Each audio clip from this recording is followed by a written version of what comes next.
చేసిన వాగ్దానాలని ఉల్లంఘించే పని చేపట్టొద్దు అని చెప్పి మేము రాష్ట్ర ప్రభుత్వానికి విజ్ఞప్తి చేస్తున్నాం. ఈ వేల కోట్ల రూపాయలు ఇప్పుడు తక్షణం 2022, 23, 24 సంబంధించి ట్రూ అప్ ఛార్జీలు పైప్ లైన్లో ఉన్నాయి 17,000 కోట్ల రూపాయలు. గత ప్రభుత్వం 32,000 కోట్లు వేసిందని శ్వేతపత్రంలో చెప్పారు. ఇప్పుడు 17,000 కోట్ల రూపాయలు పైప్ లైన్లో ఉన్నాయి ఈ రెగ్యులేటరీ కమిషన్ ముందు. ఈ 17,000 కోట్ల రూపాయలను ఉపసంహరించుకుంటారా, అలాగే ప్రజల మీద వేస్తారా?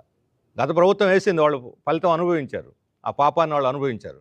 మీరు కూడా కేంద్ర ప్రభుత్వం మాట విని వాళ్ళ బాటలోనే సంస్కరణలు, ప్రపంచ బ్యాంక్ సంస్కరణలు కొనసాగించి ఈ 17,000 కోట్లు ట్రూ అప్ ఛార్జీలు కొనసాగిస్తారా, ఉపసంహరించుకుంటారా అడుగుతున్నాను. ఉపసంహరించుకోకపోతే విద్యుత్ సంస్కరణలు 3 దీని మీద ఫైట్ చేయాల్సిన పరిస్థితి ప్రజలకు ఏర్పడుతుంది. భారాలు తగ్గిస్తామని అదనపు భారాలు మోగితే ప్రజలు మాత్రం సహించరు. అందుకని రాష్ట్ర ప్రభుత్వం ఈ శ్వేతపత్రంలో ఏమీ స్పష్టత లేదు.